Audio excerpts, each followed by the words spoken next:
All right, so we've got Cailean Bailey here with us today on the Talent Loop, powered by Sync to Hire.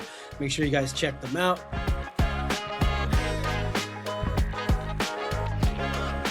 Cailean, what's going on, brother?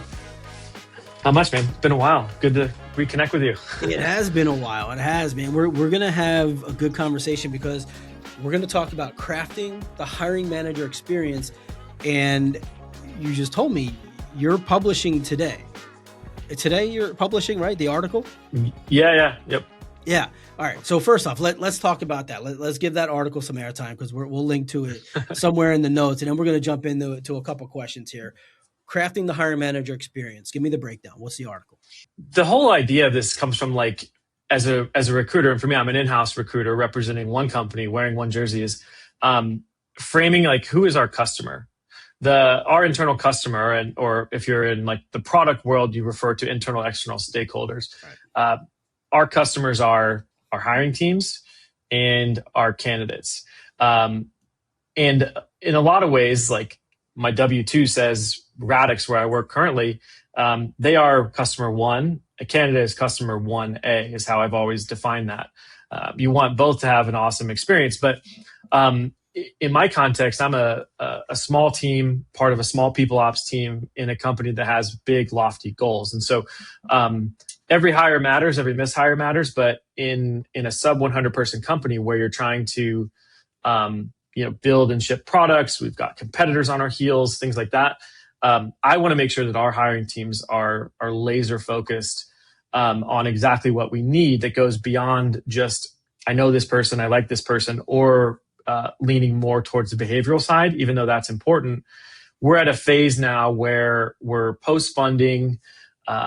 It's a really critical inflection point in our product journey and our people journey, and our people can really be a massive accelerant. And so if we're not laser focused on who's focusing on what area, then we're going to potentially miss. The other thing that I have to remind myself is, as a recruiting leader, this is all that I do. And this is only a fraction of what a hiring manager or hiring team does. Fraction.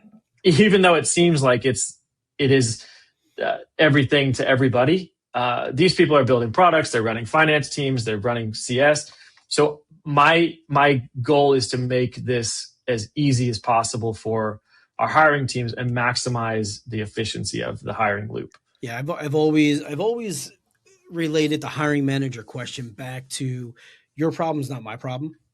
Right. And I say that to my kids a lot. I probably shouldn't say that to my kids a lot. They'll probably hate me for that. But I'm like, yeah, your emergency, not my emergency. And that's the hiring manager, right? I mean, it's your recs are urgent, yes, but on your side as the recruiter, you have a different set of goals and things that you're doing. The hiring manager has 87 other things of which they do need your hire. However, there are other things. So let me ask you this then, and we'll link down in the notes for anyone who's listening or watching for the article, because I haven't seen it yet, but I'm pretty sure it's going to be a good one.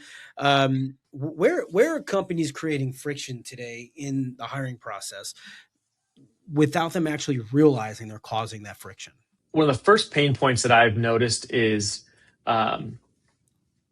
duplicate questions, going based on your feelings, which we can't discount feelings, but I forgot what book it was called, but I remember the phrase, if you make hiring decisions with your gut, you're going to have a stomach ache.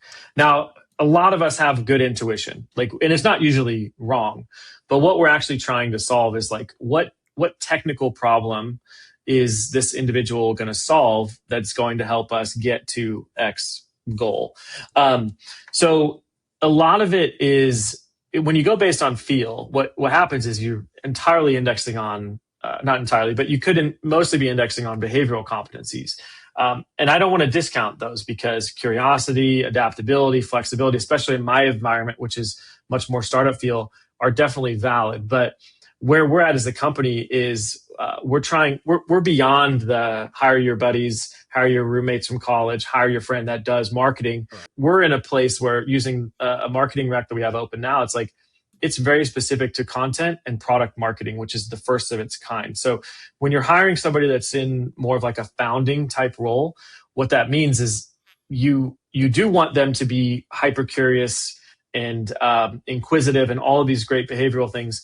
But we have to validate that they have, can, and will do what we need them to do. So what I've tried to do is create a very specific interview loop and almost prescribe, but still give creative control to hiring teams and say, hey, if it's a collaborative interview or like working with a peer or somebody that you're going to collaborate with frequently, this is your focus area, and this is what I am going to ask you and hold you accountable to in the debrief, because that's a different lens than the hiring manager themselves. Like the hiring manager obviously wants to look at other things functionally about the candidate's experience, whereas the collaborators want to make sure that they can interact with the product team if they're working on a product marketing initiative. And then there's the executive level too, of like what focus areas is the executive going to have. So I've gone as far as like creating these one pagers for each stage of the hiring loop. And I link it all in our ATS, so it's all there. But I'm basically plating this for them. I'm setting some example questions, but I've always felt like a recruiter, we can't and don't know everything. So we can provide some focus areas, but the domain expert needs to be the one that really does create those specific questions, because in their brain is always going to be a lot more than I have. And I'm recruiting across the strata of positions where they're recruiting and hiring for like one specific type of domain typically. So as a byproduct of that, you do get a good candidate experience because they're talking to lots of different people. They're being asked lots of different, hopefully thought-provoking questions and creative questions that signal to the candidate that this is a well thought out process, which means that they have their reticle on some really specific things that I can speak to. Or if the candidate doesn't speak to those things, then I, as a recruiter, have the ability to give them feedback that can.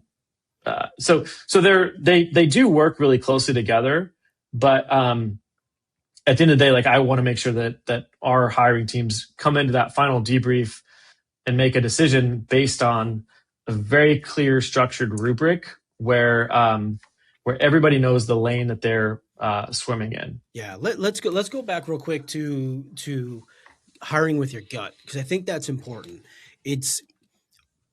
I say this with all the love in the world to the recruiters. I used to be a recruiter, and I used to think this way. We know it all, right? We're the recruiter. We know, like, hey, we're the gate into the company. We know the deal. We know what we need in the company, and I don't believe that's true. At the time, I probably did. I probably thought like, no, I know the best, and I can't help but think when I was a young recruiter, how many bad decisions I thought were great that hurt the company. And so my question to you is, how do we prevent a recruiter from what is too much gut, right? What is too much gut feel? How do we prevent the recruiter from overstepping the bounds, but giving them the autonomy to actually be creative and make decisions in the hiring process? Or do we take that all away?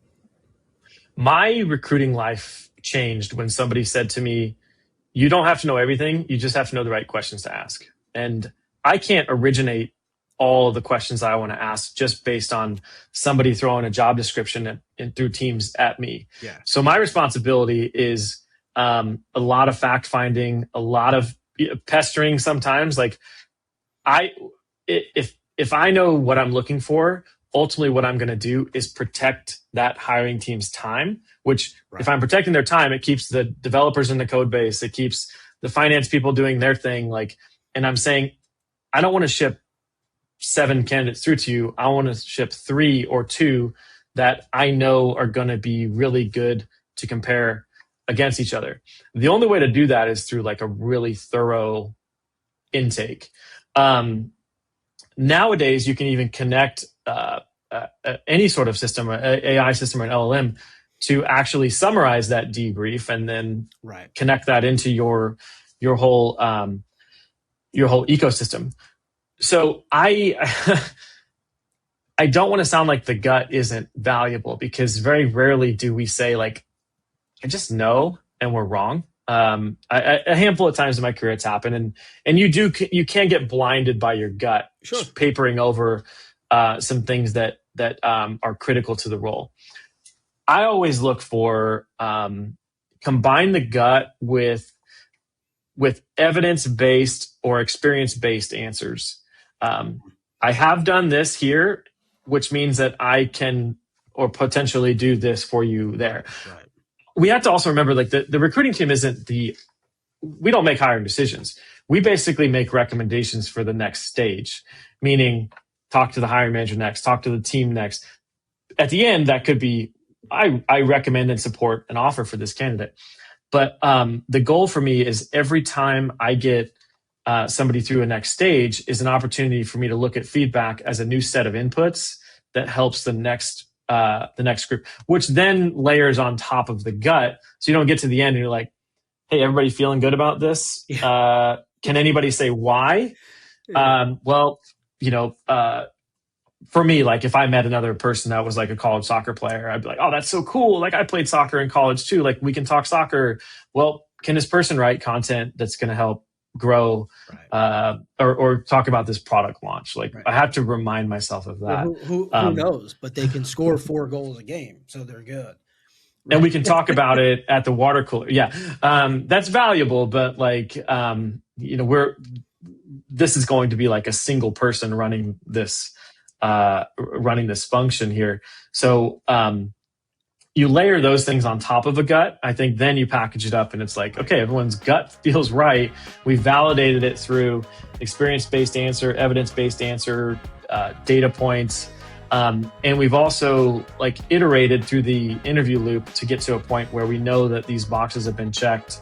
And we're excited about what they can do.